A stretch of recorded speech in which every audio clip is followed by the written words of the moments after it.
Hey guys, if you have an interest in developing games, consider joining the WU Game Developers Club. We don't have any more meetings this semester, but we should be back this fall and we'll be meeting every week.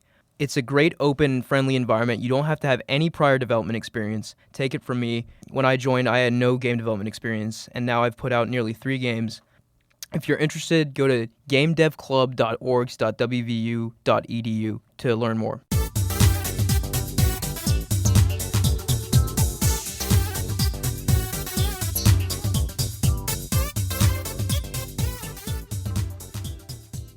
Hey everyone, and welcome to Game Talk Episode 6. I'm your host, Ambin Mion. This week I'm joined by Connor Haynes. Hey. And Michael Dumeier. Hello. Game Talk's your weekly show where we talk about games in the gaming industry.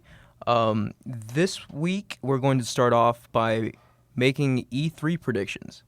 E3 is the largest video game trade show in the world. Happens every year in June. So this year, Saturday, we're getting EA's conference. Sunday, we have Microsoft and Bethesda.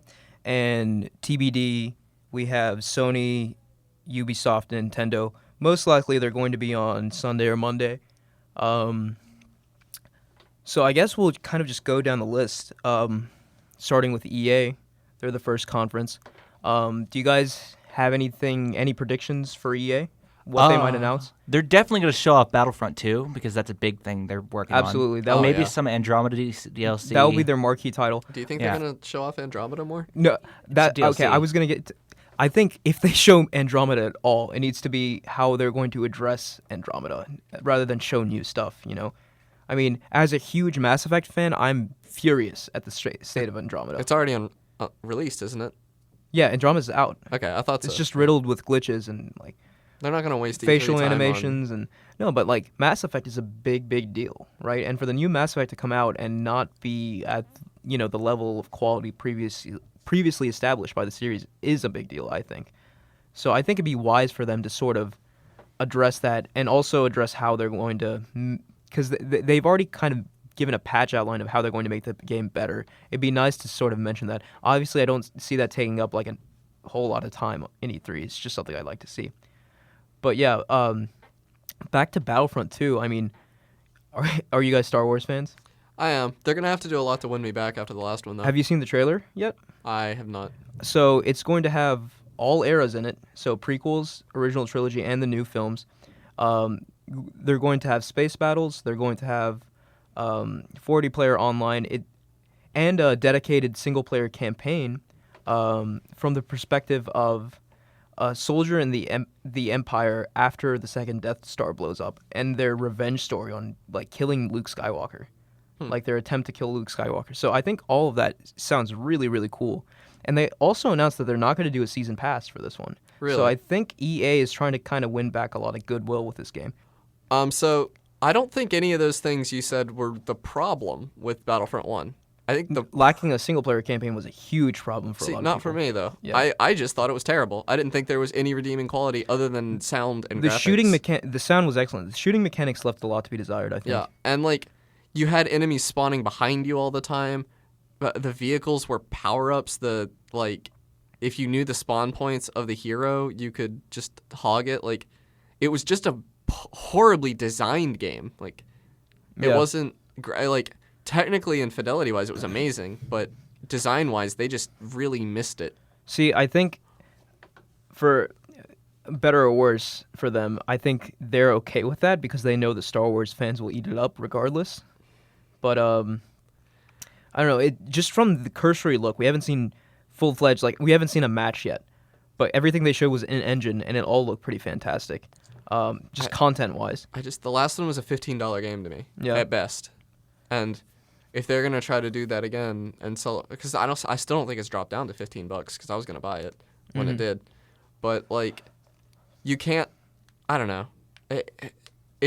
So it's made by the same guys that make Battlefield. And if they'd make a Battlefield game with Star Wars characters, I'd be happy. If they'd make a Battlefront game that was like the old Battlefront games, I'd be happy. But if they give us this pile of garbage with the Star Wars coat of paint that they gave us last time, I like to think few people are going to buy it, but I know it's going to sell. It's going to sell millions Yeah. and millions of copies, especially with The Last Jedi also coming out Yeah. around the same time. Here we are on licensed games again. Yeah. Another prediction a very bold prediction I'd like to make for EA. They're going to tease the new Dragon Age game. I think it's time. That game's, I think, probably been cooking for a while now, and I think it's time to sort of announce it.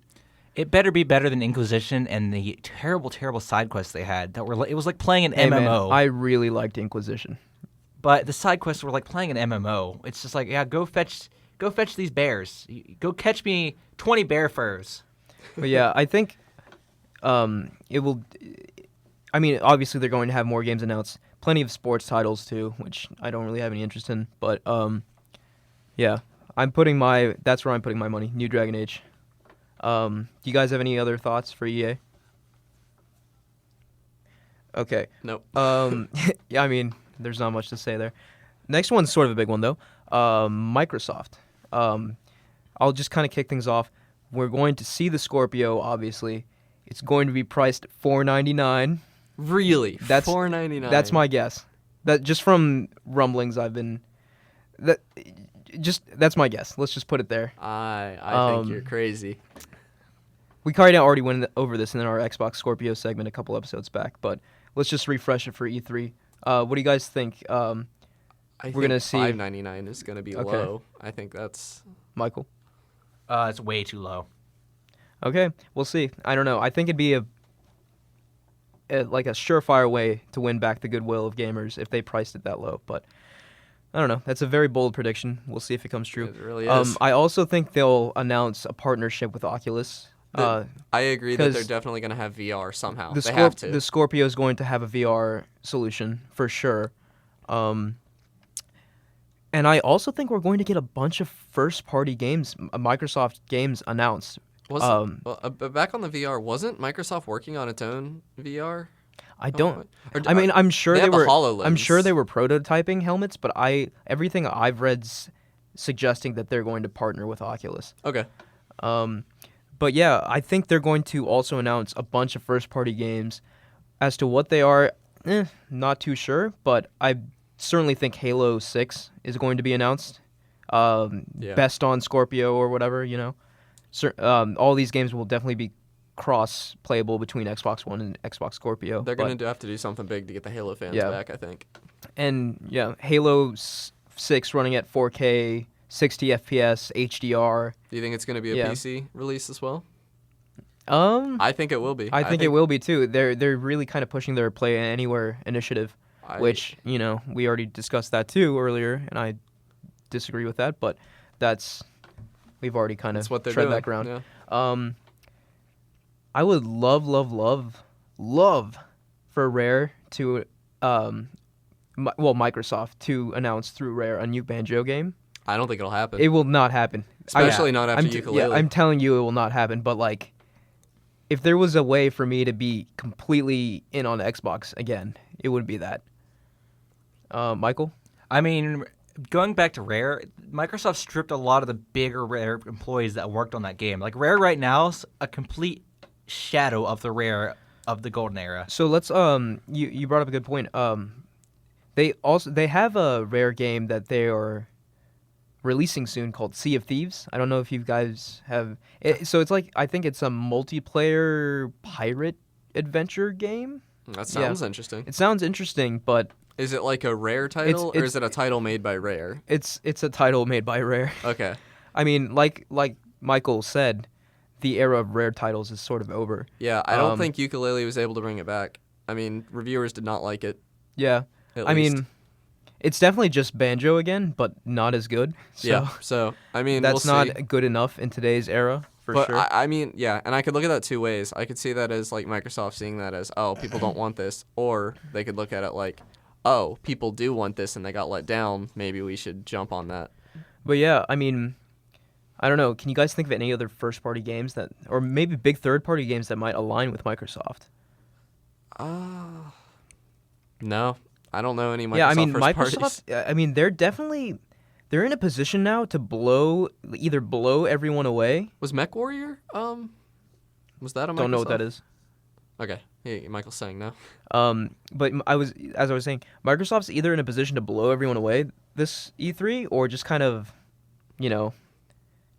like have like a lukewarm showing. But I think they're playing their cards right, and I think we're going to see a very, very strong Microsoft in this E3. Do you think they're going to announce maybe a price cut for the Xbox One S?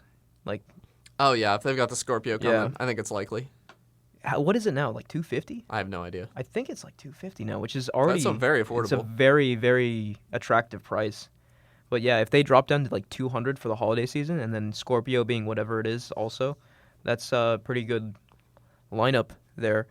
I would like to see, just kind of finishing thoughts on Microsoft. Are you guys familiar with their like controller lab initiative? I forget exactly what it's called, but like they have a website where you can custom design your controller and they'll build it and ship it to you. Oh, wow. Yeah, I don't know. You didn't know this. No, I So didn't yeah, know that. yeah, That no, sounds it's awesome. it's really cool actually. Like you can select the colors and everything, style it exactly how you want, and then they build it and ship it to you. I would love to see them kind of expand options there. See, now I almost wish that the Xbox had games I want to play. Like, Yeah, no, that's Microsoft is slowly but surely, piece by piece, doing great things to win back the goodwill of gamers, I think they're setting their cards up so that whenever the next console generation starts, they're going to hit a home run and come out stronger than everyone else. I don't yeah. think that's out of the realm of possibility. I mean, I think you're making it sound like they're going to have something stacked up. Like, if they gave me the ability to customize a Scorpio, too. Yeah, Like that a would be custom sick. console, custom Yeah. controller. And I look at Nintendo and Sony, and I'm like, why are you guys not doing this? Nintendo is. I mean, the Switch With is the pretty... you can get 3 different Joy-Con colors right now. There's only 3? You can get 4. They announced yellow, so you can get gray, red, blue, and yellow. That's it right now. That's still... I mean, it's better than Sony. It is better than Sony, but like you should just be able to go on Nintendo's website and be like, I want this exact shade of Joy-Con controller, and Yeah. like it's not that hard to do. No. But yeah, Microsoft is definitely killing it in all these small areas, and it all adds up. Oh, So, yeah, it does. Yeah, Nintendo and Sony better not be asleep at the wheel because Microsoft can easily Yeah, I mean... people's goodwill Sony back. did it last gen, didn't Yeah. they? Like, Microsoft was way ahead. And then Sony pulled up from behind and took it from them. exactly, yeah. Nothing is set in stone in this industry. All right, so with that said, next one, Bethesda. I So- think the next Elder Scrolls game is going to get announced. I absolutely agree. I absolutely disagree with that. You think so? Yeah, no, Todd Howard over and over again has stated that the next Elder Scrolls game is light years away. Todd But unless Howard he's is full of crap, yeah, though. he's He's could been be, full of crap for years. He could be lying to our faces. I'm almost 100% sure though we will not hear a word about Elder Scrolls 6. Don't get me wrong, I would You think they're going to have a I new would IP? love that. Because we're not getting a new Fallout. I think we're getting a new IP. I think we're going to be shown Fallout 4 VR, which is a thing that is happening, and that is, from the earliest of early impressions I've read, is a huge game changer for VR. Like, I think this is straight up just Fallout 4 with full VR implementation. I don't understand why that's taking so long.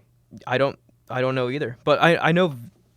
I mean, they probably can't use too many existing assets for VR development, right?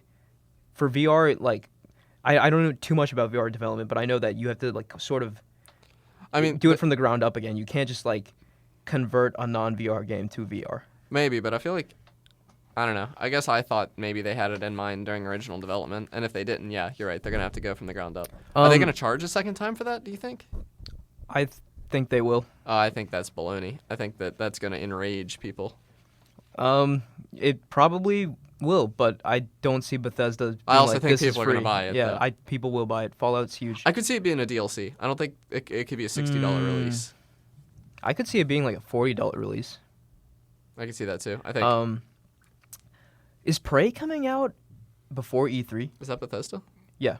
Prey comes out May 17th. So yes. Yeah. 5th, May 5th. As long as the answer is May, then yes. When is E3? June, like 7th Okay. ish. But No, really- like June 12th. Early June. It's in early June. What I'm really hopeful for Bethesda to release is, or announce, is a new Obsidian Fallout. Like, Oh yeah, that would it'd be very cool. Like insane. Fallout.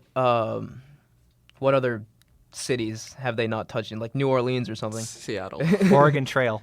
Yeah. No. Fallout Oregon Trail would be No, awesome. It would. Fallout New Vegas. A lot of people. I mean, I actually never played it, but a lot of people who did say that that's their favorite Fallout game, like by far. So, Obsidian certainly has the ability to put out an excellent, excellent Fallout game. I would be super interested in a new IP from them though, because I hate Fallout. I'm just gonna throw it out there. I don't think it's interesting. I don't like. I any- like it, like Elder Scrolls, way, way better. Yeah, exactly. I love Elder Scrolls, but I could see like if they did like space fantasy or something, that'd be interesting. If they did like a different sort of historic thing, like I don't know, like hit like a 1900s kind of thing instead of a high fantasy.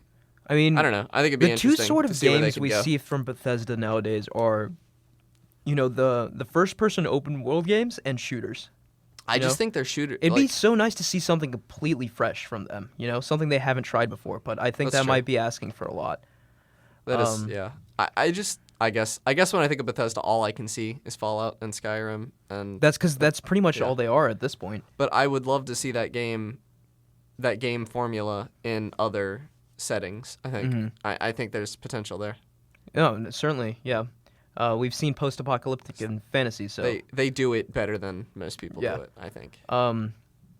And I don't know, they've definitely got skills in the first-person shooter area too. I mean, Prey Then looks why, fantastic. Then why does Fallout play like it does, Sam? Because it's an open-world game first and foremost. If they also made it a very robust first-person shooter, it wouldn't feel the same.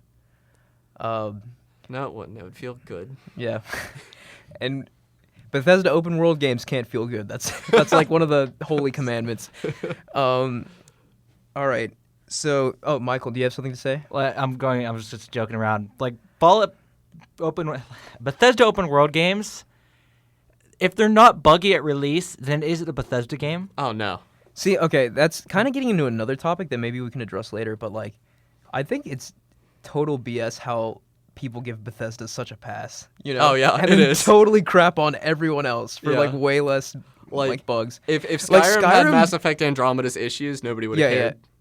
And it pretty much did at launch. Let's be real. Like Yeah. Skyrim didn't even run on PS3 at Yeah, all. I know. Like, it's like I don't know why they get a It's pass. kind of but silly. They do. Yeah. All right. We might come back to that in a later topic. But moving on from that, Ubisoft is next. I don't have much to say about Ubisoft. All I know for sure, though, is that they're certainly going to announce a new Assassin's Creed game. We're due for one. And if all the rumors are correct, which I almost am positive they are, it's going to be set in Egypt, which is very cool. That is cool. You guys ever mess around with Assassin's Creed? Yeah, I've played 3, I've played Brotherhood, and I've played 4. And I liked all of them well enough. I mean, 4 was definitely my favorite, and it's a lot of people's least favorite. Black Flag, that's my favorite Yeah. too. Yeah, for sure. I liked a pirate game more than I liked an Assassin's Yeah. Creed game, for sure. But it was good. Michael?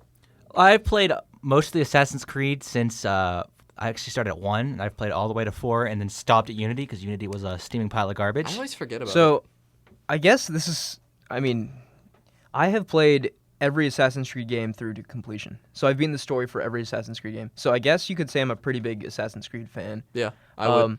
I definitely think the quality drops immensely after Black Flag. Like Unity and Syndicate didn't really do it for me. But They also had horrible animation issues. yeah, kind of side note, in Unity, you guys ever see that picture? The of, horrifying the guy one? rendering with Oh my just God, eyeballs, yeah. Okay. But to be fair though, they worked on that Yeah, they- game yeah, and they polished did. it, so kudos to them. But I also want to give props to Ubisoft. Like they were releasing an Assassin's Creed game every year, and then they were like, when questioned as to why they were doing that, they were like, because people keep buying them. And then when sales dropped for the latest 2 games, they were like, okay, we're not going to release one every year. We're going to take a step back, kind of make sure it's polished, make sure it's, excellent, and then we're going to release the game when it's ready.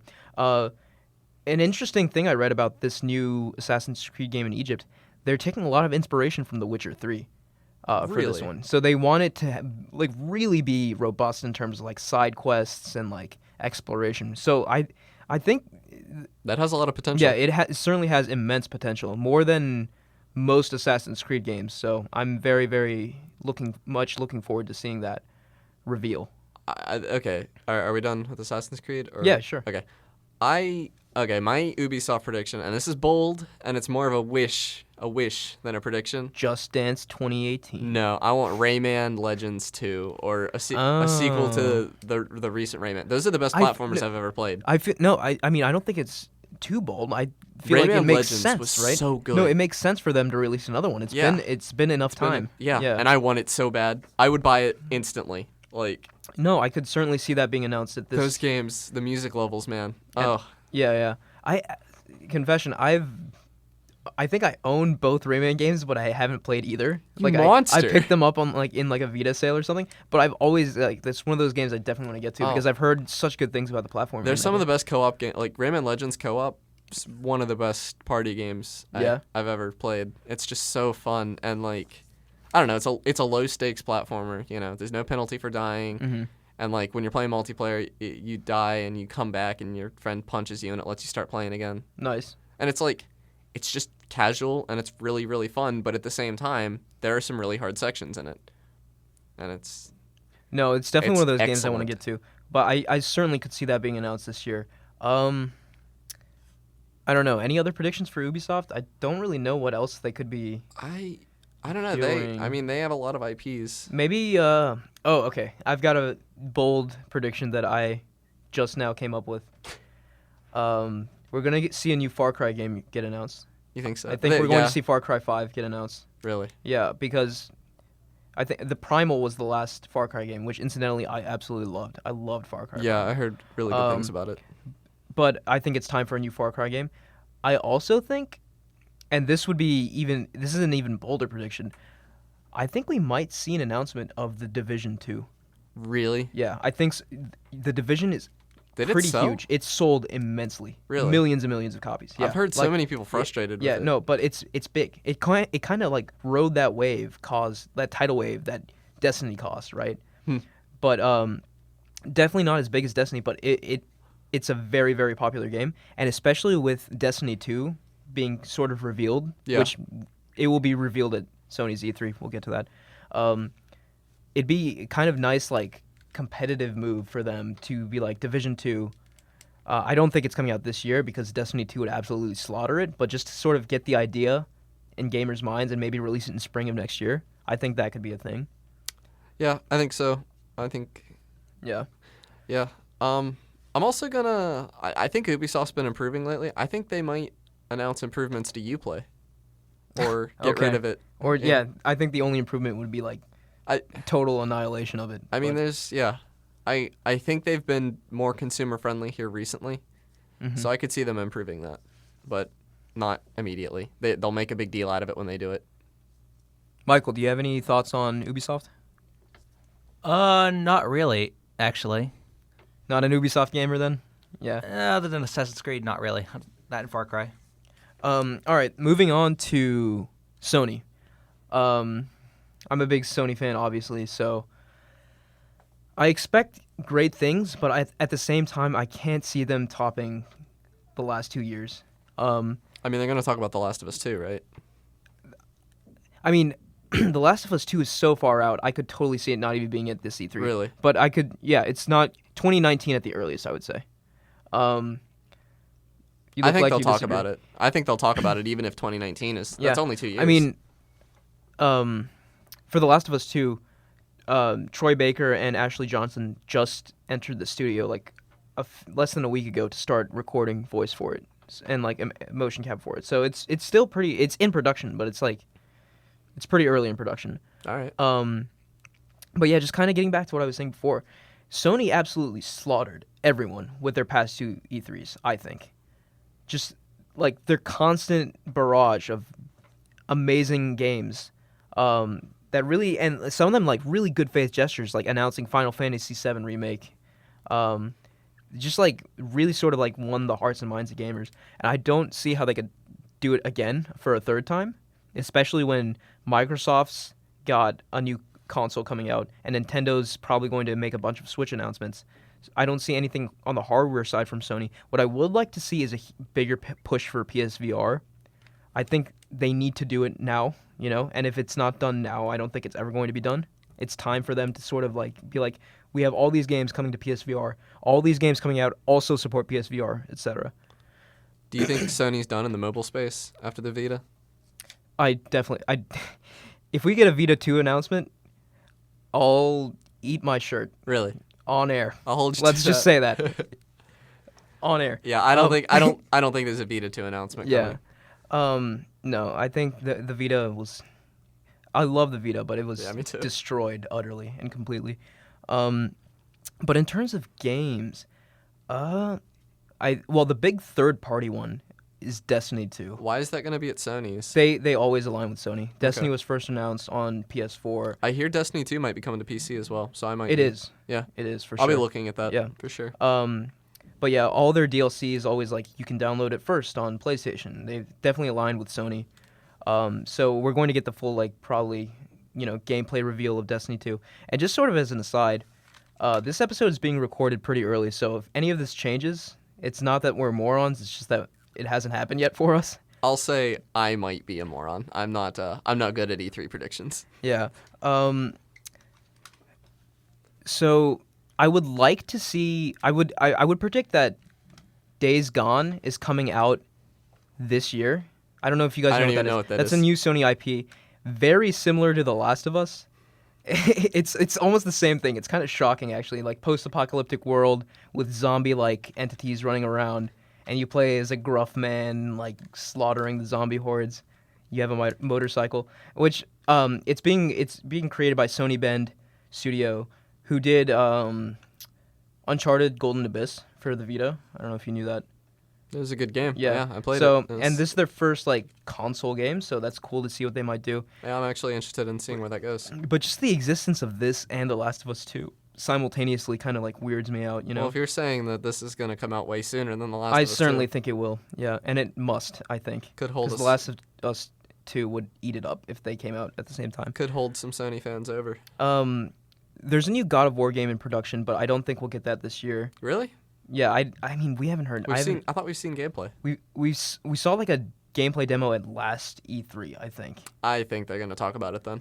I think they'll probably show a trailer or something. I can't see it coming out this year though. It looked It would good. be really cool though. It definitely reinvigorated my interest in this series. It gave me an interest in the series. I'd never Yeah. been interested before. I played God of War 3 on the PS3, and it was such a technical marvel at the time that I sort of fell in love with it. But I was never interested in the characters or story or anything like that. But this one seems like it's definitely going in a different direction, which I appreciate. I would expect to maybe 1 to 2 new IP announced, like Sony exclusives. Yeah. As to what those are, I mean, Oh, I'm not quite sure. we missed Crash Bandicoot for Ubisoft. Well, Crash But no. Crash Bandicoot is Activision. Activision. Well, that might be at Sony then. Yeah, and Like- it's actually coming out. The release date was already announced. Oh, It's either June or July. well, In the probably middle not of going to June be or at July. E3 So then. yeah, it's not going to be at 83. Did they announce whether or not it was a multi-plat? I think it's only as of right now. I think it's still only on PS4. Okay. So, yeah, I mean, there's definitely a lot of confusion behind that, but They might clear that up at E3. yeah, hopefully. Let's see what else. Oh yeah, Call of Duty is going to be announced at Sony. More Oh, than yep. likely. Oh, for sure. Or are they not releasing one this year? No, they release Call of Duty every I year. thought they were stopping after Infinite Warfare. No, I mean there've already been leaks as to what the Call of Duty game is. It's just Call of Duty World War II. That's the rumored title. Yeah, I Like WW2. could have swore they said they were stopping the yearly release cycle, but they do have 3 studios working on Yeah. that And IP now. I certainly think after the success of Battlefield 1, people are definitely. It really demonstrated that people are ready to go back to that era. So, yeah, Call of Duty World War II at the Sony conference, like DLC on PlayStation's first, etc. That will certainly happen. But yeah, I mean, I don't know what else to say for Sony. I mean, they had incredible E3s for the past couple of years, but I don't see how they could top the past 2 unless they made a bunch of crazy new IP announcements, and in addition to that, made announcements of beloved remakes, which I mean, it could happen, but I don't think it would. I could see another Sly Cooper game, actually. I think Sly 4 did well. Did it? Yeah, I mean, it came out, but I don't know. I how haven't well it did. played it, but I don't buy console games. But So I made a crazy prediction for every single company so far. So I think I'll try and make one for this one as well. Crazy prediction for Sony E3 2017. And I don't believe this is actually going to happen, but I have to say it. Just so, like, maybe I can will it into existence. A new Infamous game by Sucker Punch. That would be pretty nasty. why do you not think that'll happen? Because I think sales were lukewarm for Second Son. And, I mean, yeah, Infamous 1 and 2 were huge on the PS3. But I think for the IP, I think Sucker Punch is ready to move on from it and do something else. That's just the sort of vibe I get. Because Second Son didn't indicate any sort of, like, sequel being made or anything like that. So it's a stretch. I don't think it will happen, but I will be overjoyed if it does. All right. Any closing thoughts on Sony? Okay. Nope. And lastly, that leaves us with Nintendo. So I think the big question is Nintendo even going to have a traditional E3 conference, or is it just going to be a Nintendo Direct? I'm pretty sure they've said Really? they will have. That's yeah. really exciting because that's But the first time also, they've done that in a long time. I Correct? think it's going to be lame. You've lost all faith in Nintendo. That's my bold prediction. I mean, I think at very best, they're going to announce more Joy-Con colors. Dude, that's a very low expectation. That's all I've got. I mean, okay. I think if they had anything, they would have already announced it. Why though? No, They're trying to sell the Switch. But why would they not save it for E3? I mean, they've already told us that Mario Odyssey. They don't have anything that's going to top Mario Odyssey to announce. I promise you. There's nothing. Crazy Nintendo prediction. New Metroid game. No, I don't buy it. Fully 3D. Never going to happen. Yeah, you sound like someone who just doesn't want to get their hopes up. I've to been have them, scorned. Yeah, crushed. But No. I am almost certain there's one in production, and I don't know how far along it is. I don't know if it'll be think you're announced at this wrong. E3. You think we'll see. Okay, I think that's my prediction for Nintendo. New Metroid game. Fans go absolutely crazy. So in terms of more Switch games, I could see them announcing a Super Smash Bros. For Switch. That's sort of just like a port of the Wii U 3DS games. I don't think they're going to do that. You don't think so? I mean, where was it that they brought was Breath of the Wild? Wasn't that E3 last year or something? Well, Or is that PAX? No. I mean, well, I think they're going to. no. I think that was E3, but I think they're just going to do that with Mario The Odyssey. Switch was not announced at that point. You know. Yeah. Now that they have a new console, like I just don't. No, I mean, I think it's suicide for them to not put all their guns out now. Like, Yeah, I think their they new- already have. I mean, if that's truly the case, then that's a very dire position for Nintendo to be in. I think it is. Yeah, I mean, I think when does Splatoon 2 come out? Is that It's before E3. Okay, yeah. Because they already had their open beta. Yeah, so I will certainly see more Mario Odyssey, which, I mean, everyone's going to get that. Everyone with the Switch will I get think that. they're going to announce GameCube in Virtual the, console, GameCube yeah. Virtual Console. And they're going to talk about their online infrastructure in general. They're going to detail it. Those are safe bets. I still think a Super Smash Bros. For Switch would be wise. Why do you think that'll happen? Because there needs to be a Smash Bros. Game out on this console. I don't think so. I mean, Smash 4 hasn't been out that long. I know. That's why I think they're going to announce a port of Smash 4 rather than announce Smash 5. I think that'd be a huge mistake. Yeah. Yeah, I they mean, I would really- definitely rather see Smash 5, but I don't know. No, I mean, I got a gut feeling the that Wii that's U going was to out happen. for years, and the Wii was too. It was years before they gave us Smash Bros. Mm-hmm. That's fair. But look at why are they porting Mario Kart 8 to the Switch? You know? Because nobody had a Wii U, I guess. But people bought So- Smash but- 4 on the 3DS. Yeah, but it's certainly not the same, you know? It's definitely a more I robust. thought it was better. But you can 8-player Smash? Yeah, You know? I mean, You didn't like that, Michael? 8-player Smash was just kind of a weird. Like traditional Smash is like 2-on-2 or 4-on or 1-on-1. 4? Hmm? No, 4-on-4 is really Right. like chaotic. No, I mean, but that's the whole point. It was just pure chaotic fun. I really mean- enjoyed that. But yeah. Other than that, I really don't think a Smash on Switch is going to how big of a presence do you guys think the 3DS will have at their conference?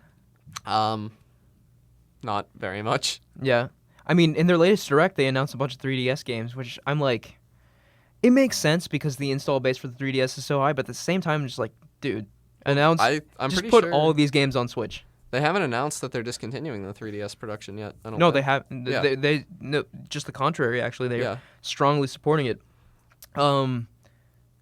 Okay. I think there's a chance they'll announce a Monster Hunter. I also think there's a chance they'll do Animal Crossing for Switch. Yeah, I think we're due. I mean, Yeah. we're very much due for a new Animal Crossing. Yeah. Because we didn't get one for the Wii U. Yeah, a new console Animal Crossing would turn everything. Probably get me to buy a Switch. Honestly. Yeah, same. Yeah. I'd probably buy one. The All right, day. Nintendo, you know what to do. You just got to make it happen. Yeah, 2 sales right here. From, So, yeah. from very skeptical. No, but like just to sort of recap, the C3 as a whole is going to be very, very interesting to watch. Microsoft's in a position to sort of like win back a lot of people's faith. Nintendo's in a position to really capitalize on their new console, and Sony, in my mind at least, is sort of the reigning champ of E3 so far, at least for the past couple years. So it'd be interesting to see what they do to sort of defend that title. All right, moving on to the next topic, durability mechanics in games. So this was actually another requested topic, and I know there are very varied opinions on this. So what I mean by durability mechanics is just weapon degradation, armor degradation. Like in Minecraft, when you mine a block of cobblestone and your pickaxe breaks. So just the sort of degradation mechanics present throughout games. So I just wanted to kind of discuss that briefly with you guys. Do you guys think it adds to games or takes away from games? And do you like the feature? I mean, I'm not going to just say that I like the feature, because I think it's very much something you have to think about whether or not it fits your game. Yeah, it's dependent on how it's done. Like Minecraft, without a durability feature, that game would have been over in an hour. Exactly, like, yeah. You know. But okay, so I think we can all agree on Minecraft, but let's move to something like, Zelda Breath of the Wild or Dark Souls even. I'm going to just go ahead and say something kind of mean. I think that if you did not like durability in Breath of the Wild, you don't understand games very well. Okay. I think I mean you totally didn't think about it. So I'll kind of make a broader statement. I don't think there's been a single game where I've disliked durability mechanics. I actually really like I think it adds depth to the game, and I think it adds an additional layer of challenge and realism that I appreciate. So like the only games I can think of where I didn't like durability was in like MMOs and stuff, and that was because I didn't understand it at the time. Mm-hmm. And now looking back, I realize like they have to have money sinks in those games, otherwise the economy inflates out of control.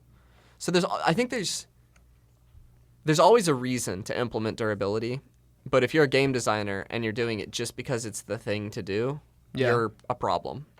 You're a problem. So very strong feelings on that. What about you, Michael? How do you feel about durability? I actually enjoy it a lot. Like Dying Light had a durability mechanic that was really great. Like you had 3 repairs for a weapon, and the stronger weapons had more durability and whatever.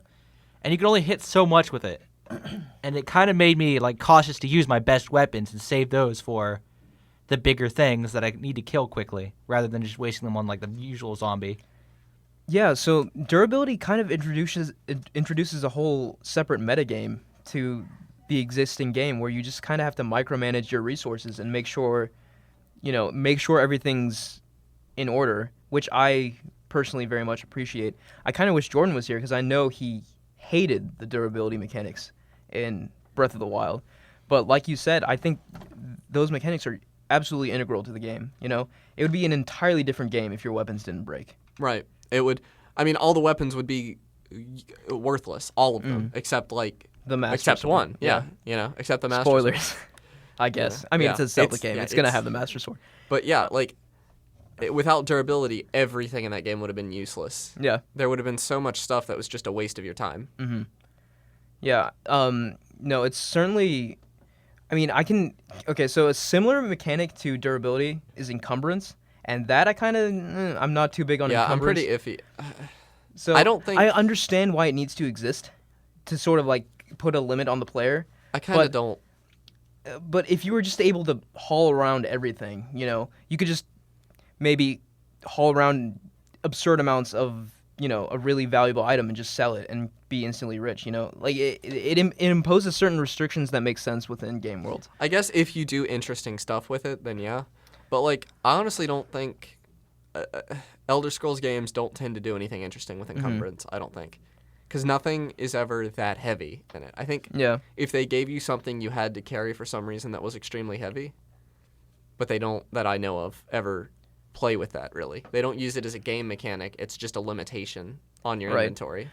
And just sort of getting back to durability, I mean, I don't know. So durability I see in games that, have swords, axes, kind of melee weapons, right?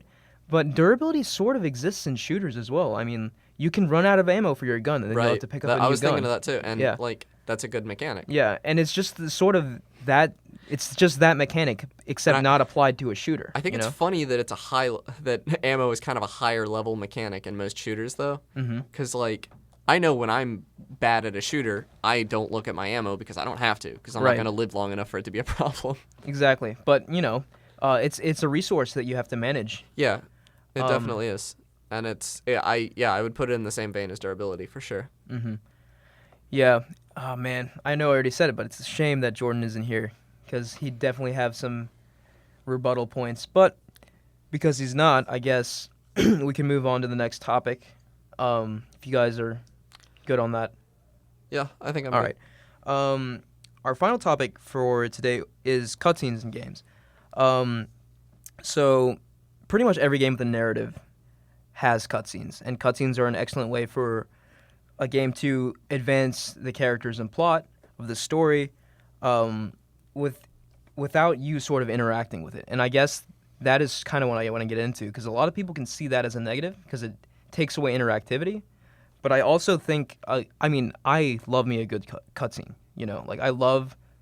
I love the sort of break from the gameplay and sort of watching something for a little bit. But I know that's a very kind of Yeah, I'm not one to like varied opinion. cutscenes. Yeah.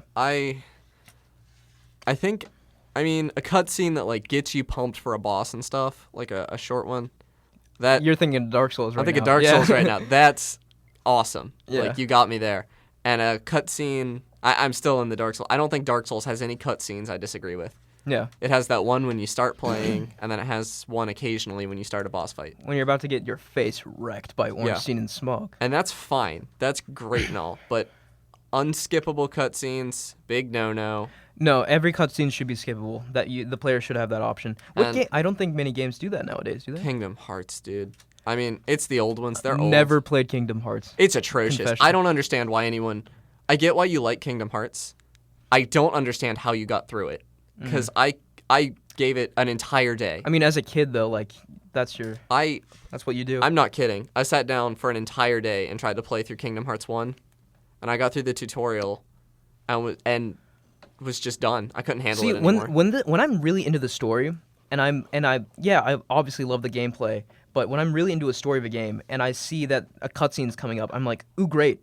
All right, I'll put the controller down and be like, okay, what's going to happen now? It's kind of getting that experience of a movie and a game in one for me. Michael? I remember when I first started playing, I started the Uncharted series on Uncharted 2, right? I was thinking of Uncharted when I said that, yeah. Yeah, I started playing on Uncharted 2, and originally, when I started playing, it's like, these cutscenes are really, really annoying, and I remember looking over my stepdad and telling him that they were really, really annoying, and I just hated them. Then, I went and played Metal Gear Solid 4. Okay, I was actually going to address both of those games, actually. First of all, love the cutscenes in Uncharted 2. I mean, but that's just me. I was really into the story, the sort of swashbuckling, treasure hunting sort of thing. Second of all, Metal Gear Solid 4. I think the longest cutscene in that game is an hour and 45 minutes long. What? I'm not even kidding. And there are multiple cutscenes in that game over an hour long.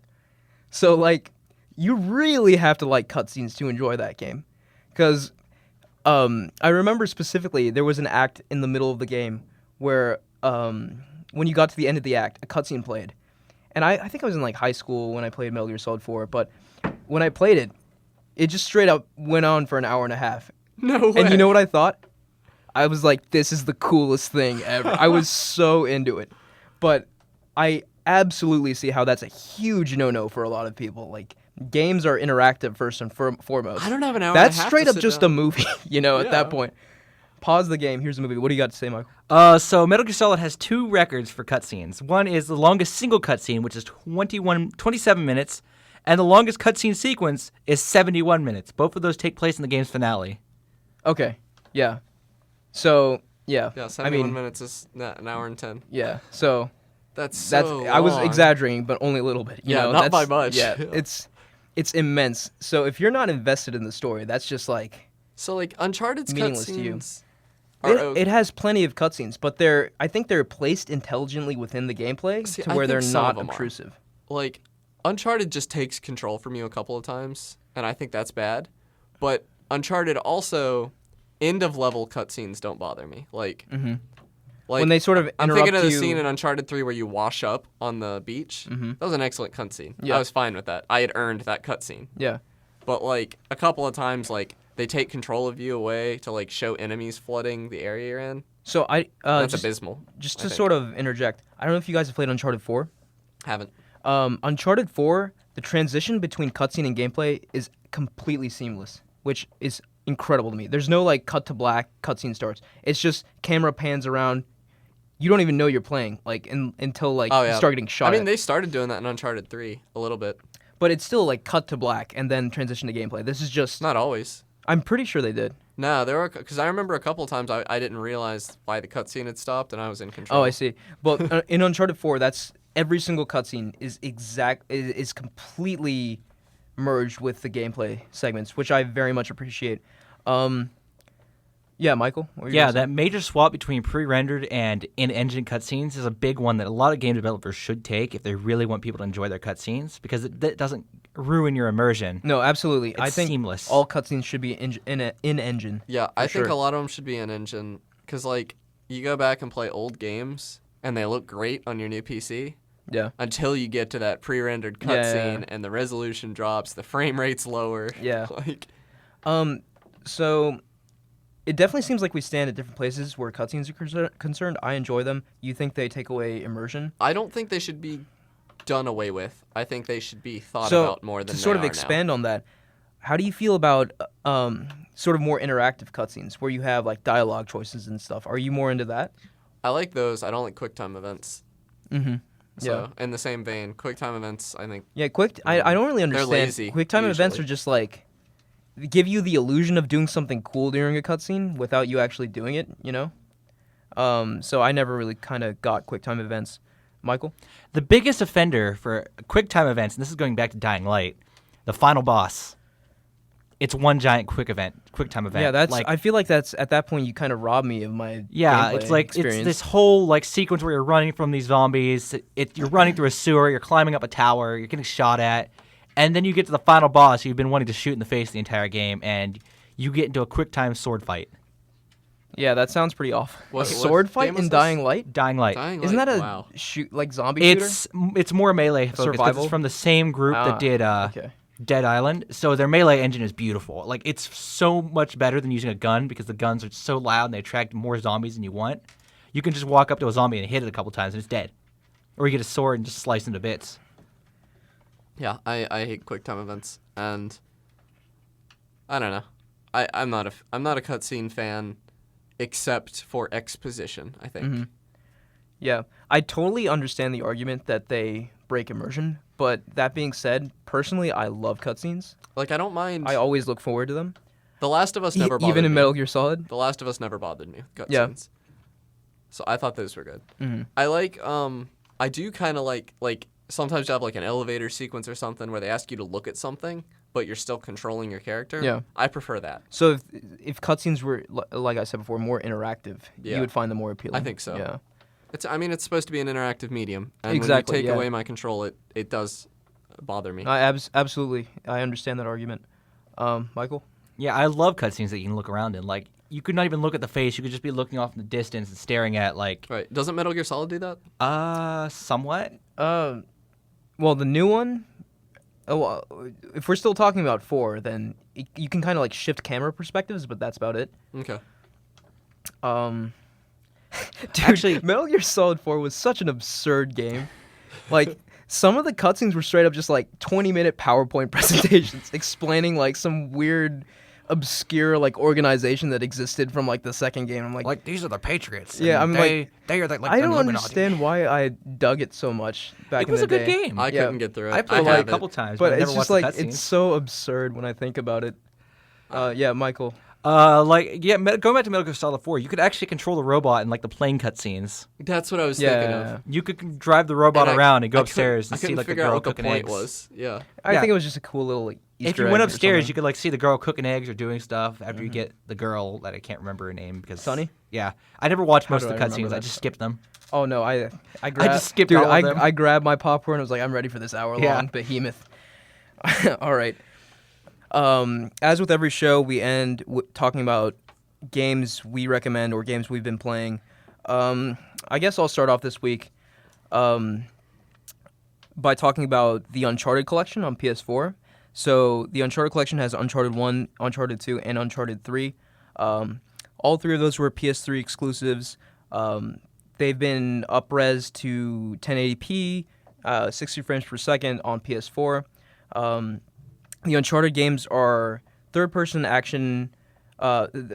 shooter action games that follow the story of Nathan Drake, who's a sort of like Indiana Jones type swashbuckling treasure hunter. The games are essentially a grand adventure to find. Each one's self-contained. Each one's a grand adventure to find some treasure. And I am absolutely in love with these games. They're some of my favorite of all time. The characters are probably the strongest part. You fall in love with the characters very quickly, and you just love seeing them interact, and just seeing how they develop between games, and just the sort of like evolving mechanics through each Uncharted game. I think each Uncharted game feels better to play, which is pretty important too. So I think they've improved mechanically with each one. And yeah, they're just beautiful, beautiful games. The set pieces in the games are incredible, like completely off the wall crazy. They definitely get my highest recommendation. I know you both have also played Uncharted. Do you guys have anything to Love 'em. add? Yeah, they're very good. Yeah, all of them. Like the humor in there is like top notch. It's Naughty Dog at its Yeah, finest. Naughty Yeah. Dog Is- really. Yeah. Yeah.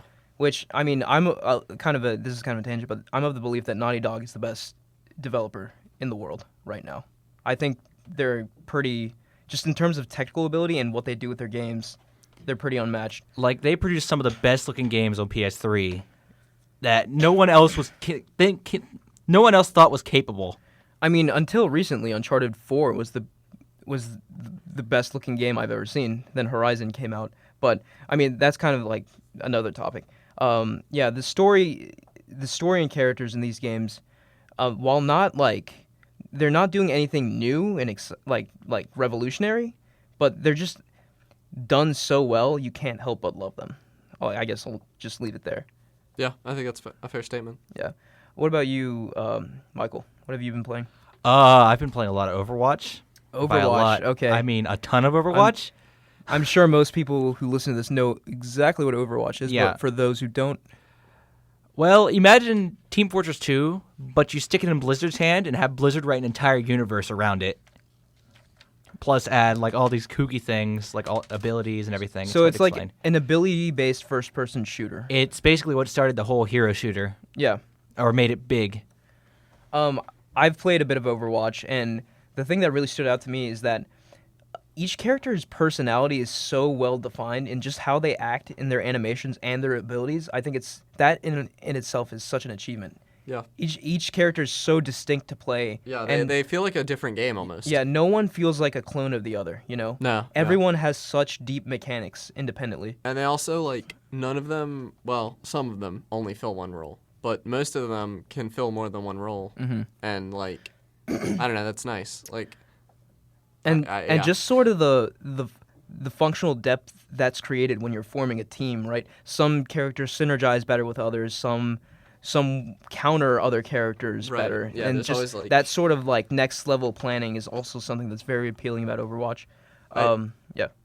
Yeah, like the game's really competitive since I play it on like a competitive level in some aspects. Mhm. Get my butt kicked every time, but still, I play it on a competitive level and it gets so deep. Like everything that you do and like at the starter level does not apply to the competitive level. Like you have to pay attention to your surroundings. You have to make sure you're playing your character right. You have to make sure your teammates are doing something good. Yeah.